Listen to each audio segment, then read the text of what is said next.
होते और उससे इकोसिस्टम बैलेंस और सपोर्टिंग आवर लाइफ। ठीक है। सो नेचुरल साइकिल्स क्या है? नेचुरल साइकिल्स ये पाथवेज होते हैं through which the essential elements through which the essential elements ठीक है, जो इसेंशियल एलिमेंट्स हैं जैसे कि कार्बन है, नाइट्रोजन है, ऑक्सीजन है और वाटर है, ये कॉन्टिन्यूसली क्या करते हैं? मूव करते हैं। ठीक है, और रिसाइकल होते हैं हमारे इकोसिस्टम में। ठीक है, इससे बैलेंस भी मेंटेन रहता है और इससे क्या होता है? लाइफ भी सपोर्ट होती है। इससे लाइफ भी सपोर्ट होती है, ये आपको याद रखना है। ठीक है, तो नेचुरल साइकिल्स क्या हुए? पाथवेज होते हैं through which the essential elements जैसे कि कार्बन, नाइट्रोजन, ऑक्सीजन और वाटर, ये कॉन्टिन्यूसली मूव करते हैं और रिसाइकल होते हैं इकोसिस्टम में, जिससे बैलेंस मेंटेन रहता है और लाइफ क्या होती है? सपोर्ट होती है। ठीक है, ये मतलब होता है हमारे नेचुरल साइकिल्स का। ठीक है, ये हमारे पास ecosystem components and cycles chapter का जो हम पढ़ रहे थे, नेचुरल साइकिल वाला पॉइंट, उसमें आपके सिलेबस में जो है टॉपिक, उसमें आपके सिलेबस में इंपॉर्टेंस ऑफ नेचुरल साइकिल्स क्या है? Importance of natural cycles. इसमें फर्स्ट पॉइंट नोट करिए, natural cycles help in the recycling of matter. ठीक है, मैटर मतलब जो भी पदार्थ हैं उनकी रिसाइकलिंग के लिए। ठीक है, इकोसिस्टम में उनकी रिसाइकलिंग के लिए नेचुरल साइकिल्स जो है सहायता करते हैं। तो एक बार मैं फिर से रिपीट कर रही हूँ इस पॉइंट को, ध्यान समझना। कैसे लिखेंगे? Natural cycles help in recycling of matter. ठीक है, मैटर मतलब जो भी पदार्थ हैं उनकी क्या होनी है? रिसाइकलिंग आपके इकोसिस्टम में। इस चीज के लिए कौन सहायता करता है? हमारे नेचुरल साइकिल्स। कौन सहायता करता है? Natural cycles.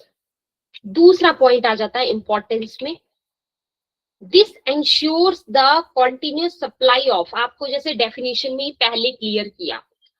ठीक है, ये क्या करते हैं? इसकी वजह से कॉन्टिन्यूस सप्लाई मतलब कि एक तरह से आप ऐसा समझ लो कि कॉन्टिन्यूस सप्लाई होती है इसेंशियल एलिमेंट्स की, जो भी आवश्यक तत्व हैं।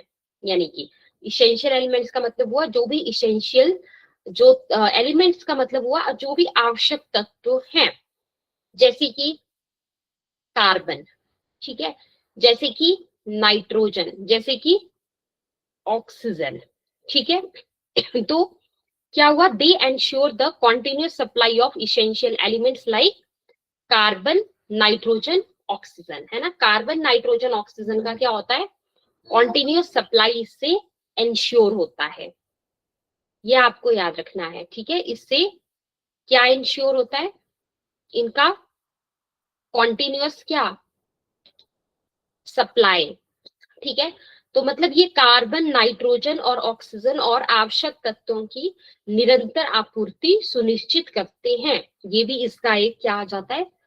बेनिफिट आ जाता है, इंपॉर्टेंस आ जाता है। तीसरा, जो आपको डेफिनेशन में ही समझाया था, आपको एक बात मैंने बताई थी उस टाइम की, इकोसिस्टम के अंदर जो भी बैलेंस मेंटेन रहेगा, इकोसिस्टम के अंदर जो भी क्या रहेगा?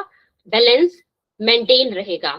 ठीक है, इकोसिस्टम के अंदर जो भी बैलेंस मेंटेन रहेगा वो उस चीज के लिए भी जो है ये आपका रिस्पॉन्सिबल है। क्या? नेचुरल साइकिल उस चीज के लिए भी जो है रिस्पॉन्सिबल होता है।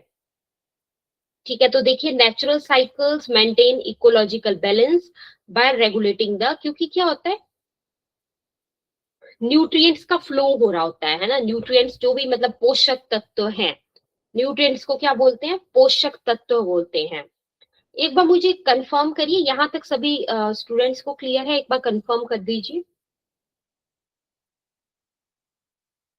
तभी फिर मुझे आइडिया होगा कि आपको कितना समझ में आया, उसके अकॉर्डिंग फिर मैं आगे करवाऊंगी। मैम वो सेकेंड वाला रिपीट कर दीजिए। ठीक है, जो आपके इसेंशियल एलिमेंट्स है ना, मतलब इसेंशियल एलिमेंट मतलब क्या? जो आवश्यक तत्व हैं, जैसे कि कार्बन, नाइट्रोजन, ऑक्सीजन, ठीक है, इनकी कॉन्टिन्यूअस सप्लाई कैसे होती है, एक जो पूरा मतलब जो साइकिल चलता है, जैसे ऑक्सीजन साइकिल चलेगा, है ना, या फिर आपका जैसे नाइट्रोजन साइकिल चलेगा। जैसे आपको पता है कि लाइक जो आपके प्लांट्स होते हैं, ठीक है, प्लांट्स हैं, अब प्लांट्स को भी बहुत सारे ऐसे मतलब एलिमेंट्स होते हैं, आवश्यक तत्व होते हैं जिनकी प्लांट्स को भी जरूरत होती है, ठीक है। तो बेसिकली मतलब कॉन्टिन्यूस मतलब लगातार जो है सप्लाई होना इसेंशियल एलिमेंट्स की, मतलब जो आवश्यक तत्व हैं उसको सुनिश्चित करना, मतलब उसको एंश्योर करना, है ना, किसका काम है, नेचुरल साइक्लिंग का काम है। भाग्यश्री आपको समझ आया? Yes ma'am. क्या है सेकंड पॉइंट?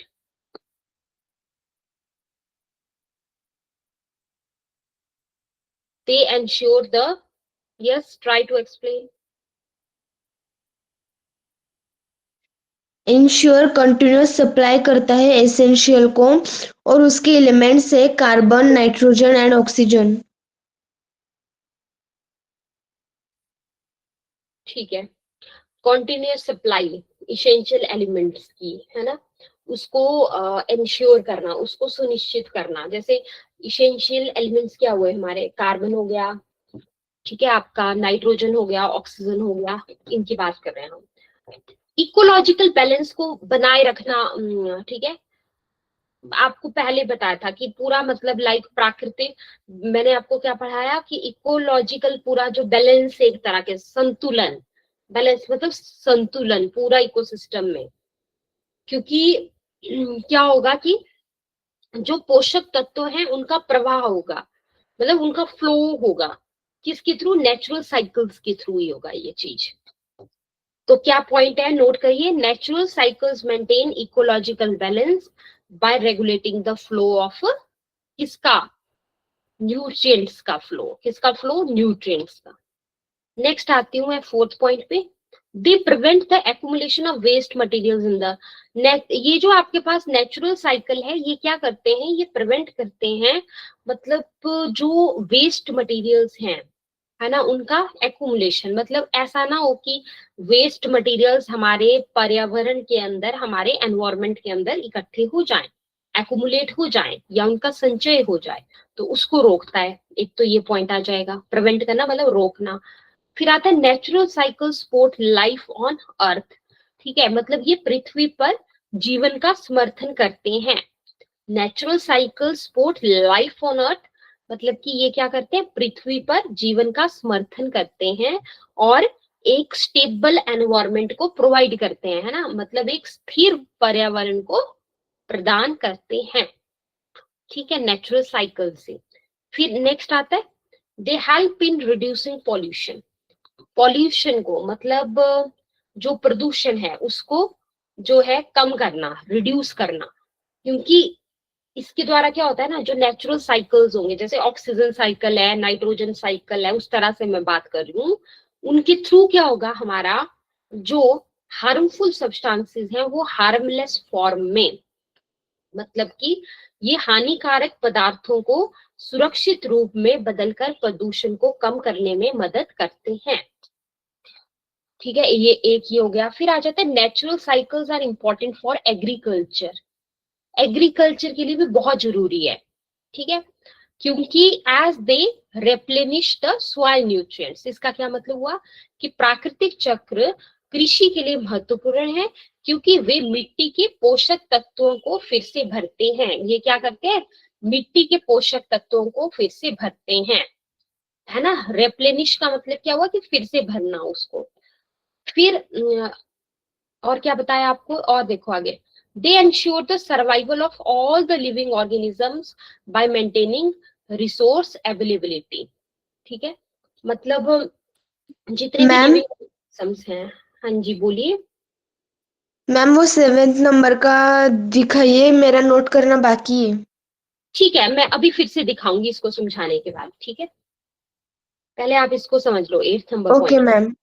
हाँ, they ensure the survival of all the living organisms, मतलब जितनी भी लिविंग ऑर्गेनिजम्स हैं, ठीक है, उनकी सर्वाइवल को एंश्योर करना बाय मेंटेनिंग रिसोर्स अवेलेबिलिटी, मतलब वे संसाधनों की, जो रिसोर्स अवेलेबिलिटी का मतलब हुआ कि जो संसाधन है, जो रिसोर्स जैसे चाहिए, तो उनकी जो है वो उपलब्धता, मतलब उनकी अवेलेबिलिटी को बनाए रखकर सभी जीवित प्राणियों को के जीवन को सुनिश्चित करते हैं। तो ये भी इसका एक ये आ जाता है। ठीक है, अब स्टार्टिंग से अगर कोई पॉइंट रहता है तो आप नोट कर सकते हैं। 7 नंबर पॉइंट भी मैं दिखा दूंगी।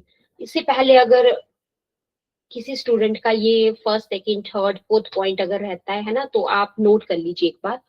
मैं इसीलिए सारा एक बार दिखा दे रही हूँ। फर्स्ट पॉइंट था हमारा, natural cycles help in recycling of matter in the ecosystem. Second point था, they ensure the continuous supply of essential elements like carbon, nitrogen, oxygen। ठीक है, थर्ड पॉइंट क्या था हमारा, natural cycles maintain ecological balance by regulating the flow of nutrients. Easy है। Fourth point था, they prevent the accumulation of waste materials in the environment. Fifth point क्या था, natural cycles support life on earth by providing a stable environment. ठीक है, sixth point भी हमारा easy था बहुत, क्या था, they help in reducing pollution by converting harmful substances into harmless forms. Seventh number point था, natural cycles are important for agriculture as they replenish the soil nutrients. ठीक है, फिर था हमारा 8th नंबर पॉइंट। यहां तक कंप्लीट कर लीजिए।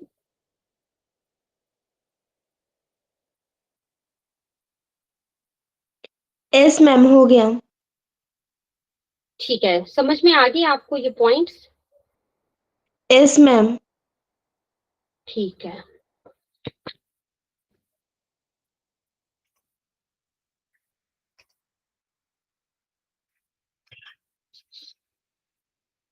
तो अब हम चलेंगे आगे। बहुत ही इंटरेस्टिंग टॉपिक है हमारा जो आगे जो हम पढ़ेंगे। ठीक है, उसकी तरफ जरा चलते हैं। तो नेक्स्ट जो टॉपिक है ना हमारा, आपके पास इसी में चैप्टर नंबर 4 में ही ना हेडिंग है, एनवायरमेंटल पॉल्यूशन एंड कंजर्वेशन। क्या है? Environmental pollution and conservation. तो हम सबसे पहले यहाँ पे पढ़ेंगे, ये बहुत ही इंटरेस्टिंग टॉपिक है आपका। टॉपिक का नाम क्या है हमारा? Environmental pollution. क्या समझते हो आप एनवायरमेंटल पॉल्यूशन से? कोई भी मुझे बताइए, क्या समझते हैं आप इससे, एनवायरमेंटल पॉल्यूशन से? पर्यावरण प्रदूषण। मैम, पर्यावरण, environmental pollution means air pollution, water pollution, soil pollution, plastic pollution, sound pollution. ठीक है, तो ये आपने एग्जाम्पल दिए। ठीक है, तो बहुत ही अच्छे से आपने एग्जाम्पल्स दिए। सारे जो पोल्यूशन हैं उनके नाम बताए ऑलमोस्ट। ठीक है, अब जब आपको मतलब एनवायरमेंटल पोल्यूशन को डिफाइन करना है, पर्यावरण प्रदूषण को हमें अगर डिफाइन करना है ना, डेफिनेशन लिखनी है, तो हम कैसे बोलेंगे, तो उसको जरा समझते हैं पहले। Environmental pollution is the introduction of harmful substances. मतलब कि हार्मफुल सब्सटेंसेस का क्या मतलब हुआ? जो हानिकारक पदार्थ हैं। क्या हुए हार्मफुल सब्सटेंस? हानिकारक पदार्थ। ठीक है, या पॉल्यूटेंट्स। पॉल्यूटेंट्स क्या हुए? जो प्रदूषण को करेंगे, मतलब प्रदूषक जो हैं। ठीक है, वो क्या हुए आपके? वो आपके एनवायरमेंट के अंदर वो इंट्रोड्यूस हो गए, है ना। एनवायरमेंट के अंदर मतलब वो क्या कर गए? प्रवेश कर गए। इसकी वजह से क्या होगा, एक एक पॉइंट को ध्यान से समझेंगे तो इजी लगेगा क्लास में। ठीक है, इसीलिए मैं एक एक वर्ड का मतलब बता रही हूँ यहाँ पे। विच causes adverse effects on the living organisms and nature। मतलब कि जो लिविंग ऑर्गेनिजम्स हैं, लिविंग ऑर्गेनिजम्स मतलब कि जो जीव हैं, और नेचर मतलब की जो प्रकृति है, नेचर मतलब की जो प्रकृति है, उस पर एडवर्स इफेक्ट का मतलब हुआ कि नकारात्मक प्रभाव पड़ता है, नकारात्मक प्रभाव पड़ता है। तो क्या होता है एनवायरमेंटल पोल्यूशन, एक बार फिर से सुन लो। Environmental pollution is the introduction of harmful substances or pollutants into the environment which causes adverse effects on the living organisms and nature. तो पर्यावरण प्रदूषण उस प्रक्रिया को कहते हैं जिसमें हानिकारक पदार्थ या प्रदूषक पर्यावरण में प्रवेश करते हैं जिससे जीवों और प्रकृति पर नकारात्मक प्रभाव पड़ता है। ये आपको क्लियर हो गया सभी को? एक बार कंफर्म कर दीजिए सभी स्टूडेंट्स। Yes ma'am. यस और नो? बाकी सभी को क्लियर हो गया? विवेक, Snehal and all the students present here. ठीक है, अगर किसी को कोई डाउट हो तो आप बता देना। ठीक है, एक बार इस डेफिनेशन को आप नोट डाउन कर लीजिए अपने नोट्स में।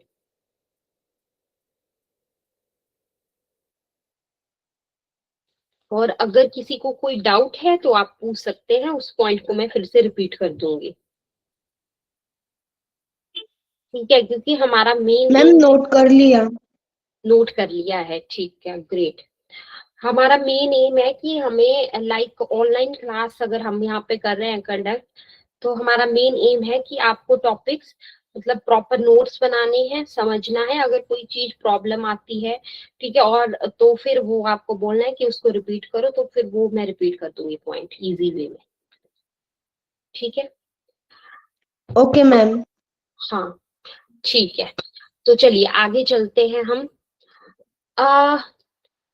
एक बार मुझे एक्सप्लेन कर दीजिए, क्या समझ में आया आपको? प्रदूषण क्या होता है, क्या डेफिनेशन होता है पॉल्यूशन का?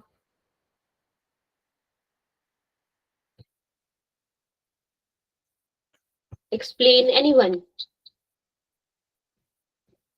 डेफिनेशन जो अभी हमने पढ़ी, environmental pollution. Environmental pollution is the introduction of harmful substances or pollutants into the environment which causes adverse effects on living organisms and nature. Good, ठीक है। Types of pollution, next heading क्या डालनी है? Types of pollution. Pollution के मतलब यानी कि जो पॉल्यूशन है, पॉल्यूशन का मतलब क्या हुआ? प्रदूषण। प्रदूषण के क्या पढ़ेंगे हम? टाइप्स, मतलब कि मैं क्या बता रही हूँ, प्रदूषण के प्रकार के बारे में हम पढ़ेंगे। ठीक है, तो पहला इसमें आता है हमारा एयर पॉल्यूशन। एयर पॉल्यूशन क्या होता है? वायु प्रदूषण। दूसरा होता है वाटर पोल्यूशन, मतलब जल प्रदूषण। फिर आता है सॉइल पोल्यूशन, मतलब कि मृदा प्रदूषण। फिर आता है नॉइस पोल्यूशन, मतलब ध्वनि प्रदूषण। थर्मल पोल्यूशन, मतलब कि ताप प्रदूषण। Radio active pollution. तो ये आप एक मतलब लिस्ट बना सकते हैं। ठीक है, इसमें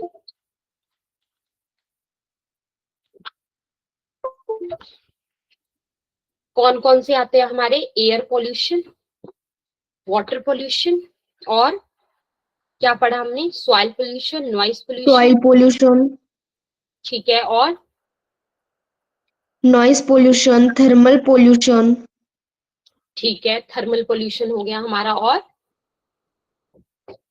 रेडियो एक्टिव पोल्यूशन।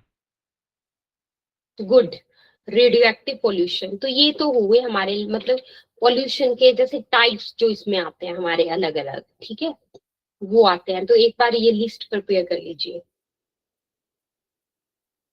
कंप्लीट हो गया होगा आई थिंक सभी बच्चों का यहाँ पे। अगर किसी का कुछ छूटता है तो एक बार मुझे बता देना, ठीक है? फिर मैं वापस से ये स्लाइड शो करूंगी। नेक्स्ट आ जाते हैं कॉजेज ऑफ एनवायरमेंटल पॉल्यूशन, मतलब कि पर्यावरण प्रदूषण के क्या पढ़ रहे हैं हम? कारण। कॉजेज का क्या मतलब होता है? क्या पढ़ रहे हैं हम? पर्यावरण प्रदूषण के कारण के बारे में पढ़ेंगे। ठीक है, तो देखो क्या क्या लगता है आपको, क्या कारण हो सकते हैं हमारे? जैसे सिलेबस में आपका नेचुरल फैक्टर्स के बारे में है ना, मतलब कि प्राकृतिक कारण हो सकते हैं, इसके प्राकृतिक कारण हो सकते हैं। ठीक है, हो सकते हैं ना, क्या हो सकता है, जैसे वॉल्केनिक इरप्शंस, मतलब कि ज्वालामुखी विस्फोट। वॉल्केनिक इरप्शंस क्या होते हैं हमारे, ज्वालामुखी ज्वालामुखी विस्फोट। विस्फोट। ठीक है, उससे क्या होता है, गैसेस रिलीज होती हैं। ठीक ठीक है, कुछ गैसेस रिलीज होंगी, है ना, और वो ऐश होती है जो राख होती है, ठीक है, उसको छोड़ते हैं। तो ये एक मतलब कारण हो गया कि वॉल्केनिक इरप्शंस जो हैं, मतलब जो ज्वालामुखी विस्फोट हैं, वो क्या छोड़ते हैं, कुछ गैसेस को और साथ में ऐश, मतलब कि राख को छोड़ते हैं। इसके अलावा क्या होता है, फॉरेस्ट फायर्स। मान लीजिए किसी फॉरेस्ट में आग लग जाती है, ठीक है, तो क्या होगा उस टाइम के ऊपर, मान लीजिए किसी फॉरेस्ट में जो है वो आग लग जाती है, तो उस टाइम के ऊपर क्या होगा, स्मोक। मैम बहुत धुआं निकलेगा और उस धुएं से कार्बन डाइऑक्साइड भी आ सकता है। ग्रेट। तो कार्बन डाइऑक्साइड है और क्या है वहां पे हमारा, ये स्मोक है, दो चीजें हैं, ठीक है। तो क्या उससे क्या लगता है आपको, इससे भी प्रदूषण होगा ना, उस यस धुएं की मैम। वजह यस मैम। से, जैसे एयर पोल्यूशन होगा आपका। इसके अलावा और क्या हो सकता है हमारा, सॉइल इरोजन, मतलब ये भी एक नेचुरल कारण है, सॉइल इरोजन, मृदा कटाव जिसको बोलते हैं, और डस्ट स्टॉर्म्स, मतलब कि धूल भरी अगर हवाएं आ रही हैं तो वो क्या करेंगी, वो हमारे एयर को पॉल्यूट करेंगी, प्रदूषित करेंगी, ठीक है। इसके अलावा natural DK of organic materials, मतलब जैविक पदार्थों का प्राकृतिक। तो नेचुरल डीके, डीके का मतलब क्या होता है, किसी को आइडिया है नेचुरल डीके, अगर किसी बच्चे को आइडिया है नेचुरल डीके क्या होता है तो एक बार मुझे बताइए।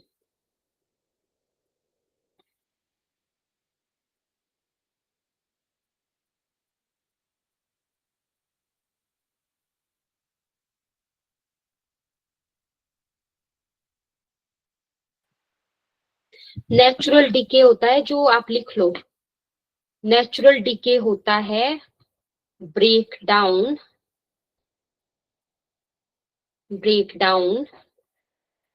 Of dead plants and animals,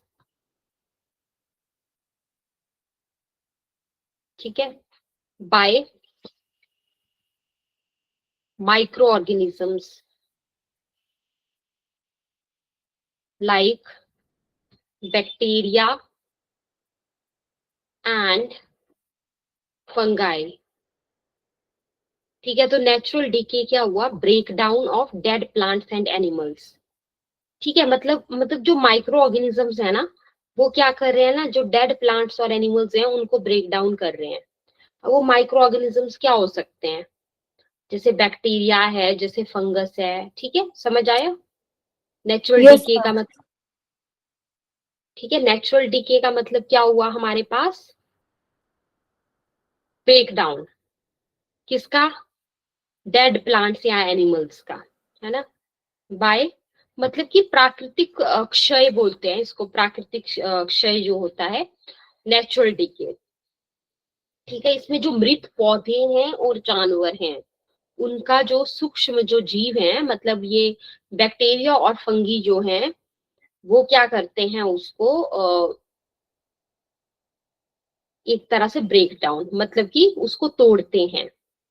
ठीक है, मतलब वो ना, अब इसका महत्व क्या है नेचुरल डीके का, सोचो, जो डेड मैटर है ना वो पोषक तत्वों में बदल जाता है, होगा ना, वो पोषक तत्व में बदल जाएगा, जो कि सॉइल के लिए जरूरी है ना। इसके अलावा मान लो जो फॉलन लीव्स हैं, जैसे जो गिरे हुए जो पत्ते हैं, वो जो है वो जब सड़ जाते हैं तो वो मिट्टी को उपजाऊ बनाते हैं एक तरह से, ठीक है। और जो मृत जानवर है वो जब सड़ जाते हैं तो वो पोषक तत्व छोड़ते हैं, न्यूट्रिएंट्स को रिलीज करते हैं सॉइल के अंदर, ठीक है। तो बट जब नेचुरल डिके हो रहा है ऑर्गेनिक मैटर का, मतलब कि जैविक पदार्थों का, तो उससे कहीं ना कहीं क्या हो सकता है, पॉल्यूशन भी जो है, मतलब पॉल्यूशन भी हो सकता है। ठीक है, ऑर्गेनिक मैटर जो है वो क्या होता है, अब हमारा ऑर्गेनिक मैटर हुआ हमारे, जैसे जो प्लांट्स हैं या फिर जो एनिमल्स हैं इसमें, या मान लो एक तरह से हमने बोला ना, जो डेड प्लांट्स और एनिमल्स हैं उसकी हम बात कर रहे हैं, है ना, उनका जो है वो ब्रेक डाउन होता है, वो क्या होता है, नेचुरल डिके। तो ये फर्स्ट पॉइंट मैं फिर से शेयर कर रही हूँ यहाँ पे। ठीक है, फर्स्ट पॉइंट मैं फिर से शेयर कर रही हूँ, अगर कोई नोट्स रहते हैं तो उसको कंप्लीट कर लो।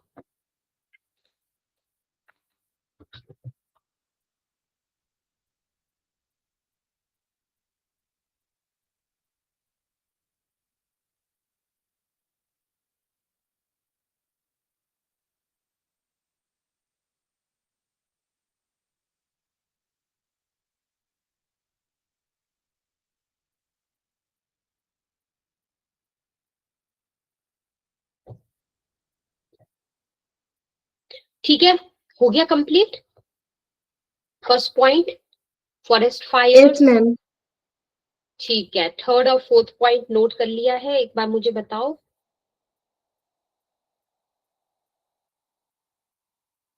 हो गया है, Yes, ma'am. समझ आ गया Yes, है ma'am. सभी स्टूडेंट्स को, एक बार मुझे बताओ। ठीक है, Yes, ma'am. ठीक है, गुड। इस तरह से क्लास में आपको रिस्पॉन्स करना है, थोड़ा बहुत डिस्कशन करेंगे तभी चीजें अच्छे से क्लियर होंगी, है ना, और मुझे भी पता लगेगा कि आपको कितना समझ में आ रहा है, उसके अकॉर्डिंग फिर मैं और इजी वे में बता सकूंगी आपको। क्लियर? अच्छा, अब आप देखिए, अब आपको नेचुरल का तो पता लगा, नेचुरल क्या क्या हो सकते हैं हमारे फैक्टर्स। नेक्स्ट हम क्या पढ़ेंगे, man made. Man made factors, ठीक है, इन्हीं को ही मतलब मैन मेड फैक्टर ही अपने नॉलेज के लिए याद रख सकते हैं कि मैन मेड फैक्टर्स को ही एंथ्रोपोजेनिक फैक्टर्स भी बोलते हैं। क्या बोलते हैं, एंथ्रोपोजेनिक फैक्टर्स भी बोलते हैं। ठीक है, सिर्फ इतना भी याद रख सकते हैं कि कौन से फैक्टर्स होते हैं, मैन मेड फैक्टर्स। क्या लगता है आपको, कोई भी एक स्टूडेंट मुझे बता दीजिए, क्या लगता है आपको, क्या मैन मेड फैक्टर्स हो सकते हैं? मैम जो मतलब हम जो गाड़ियां वगैरह यूज करते हैं तो उनसे निकलने वाला धुआं वायु प्रदूषण करता है। ठीक है, तो अनुष्का आप मुझे ये बताओ कि आपके नेचुरल फैक्टर्स में हमने क्या क्या पढ़े। बाकी सभी बच्चे इसको ध्यान से सुनेंगे, इससे आपका रिवीजन होगा। हाँ बताइए। ज्वालामुखी का विस्फोट, जिससे अलग अलग केमिकल्स और मतलब धुएं निकलते हैं। ठीक है, वनों की आग से गैस और कार्बन डाइऑक्साइड का मतलब प्रदूषण होता है। उससे मृदा कटाव व धूल भरी हवाएं, इनसे भी वायु प्रदूषण होता है। ठीक है, गुड, ग्रेट। तो इस तरह से जब हम डिस्कशन करते हैं, है ना, बाकी बच्चों को भी सुनते रहना है ध्यान से, तो आपका भी रिवीजन होता चलेगा। ठीक है, तो एंथ्रोपोजेनिक फैक्टर्स जिनको हम क्या बोलते हैं, मैन मेड फैक्टर्स पोल्यूशन के लिए। अब आप सोचो इंडस्ट्रीज से, है ना, इंडस्ट्रीज में इंडस्ट्रियल इमिशंस रिलीज स्मोक, मतलब इंडस्ट्री में कोई काम चल रहा है ना, तो उससे जो है वो धुआं, या ऐसा हो सकता है कि कोई रसायन है, मतलब कोई केमिकल्स हैं या कोई गैसेस हैं।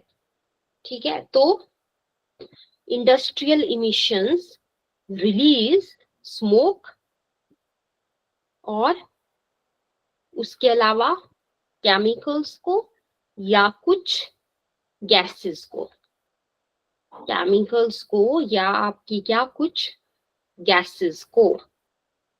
तो इंडस्ट्रियल इमिशन का मतलब ही क्या होता है, इंडस्ट्रियल इमिशंस का मतलब ही क्या होता है, industrial emission is the release of gases, gases का रिलीज होना, या मान लीजिए कि स्मोक का इमिशन होने का मतलब वो है यहाँ पे रिलीज होना, मतलब तो किस किस चीज का,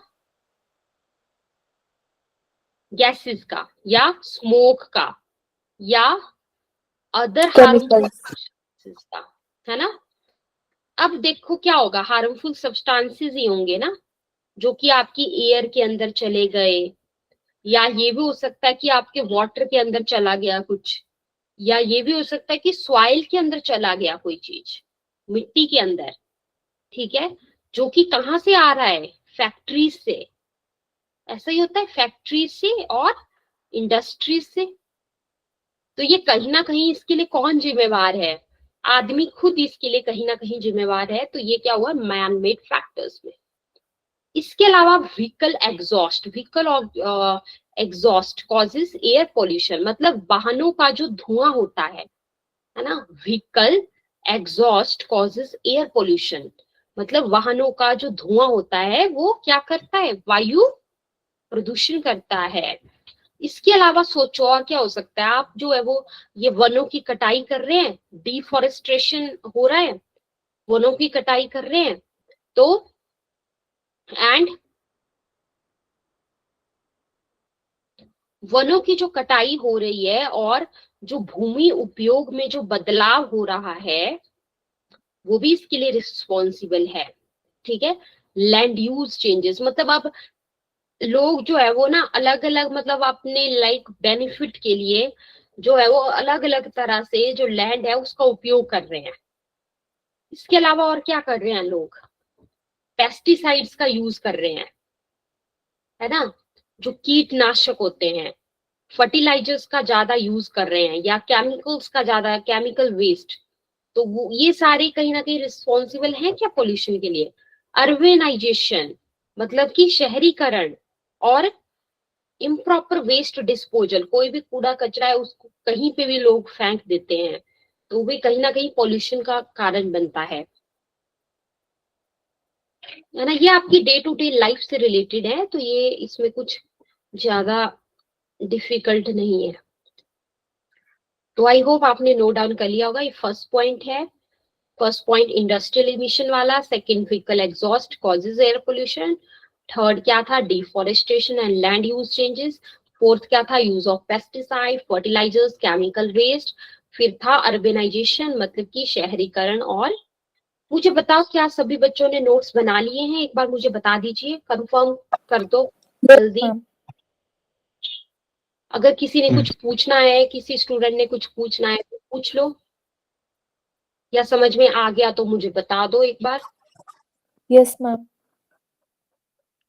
ठीक है, स्नेहल, अनुष्का, हर्षैली, सभी को क्लियर हो गया, विवेक समझ आ गया सबको, all the students which are present here. ठीक है, तो चलिए आज के लिए हम इतना ही करते हैं, है ना। आप एक बार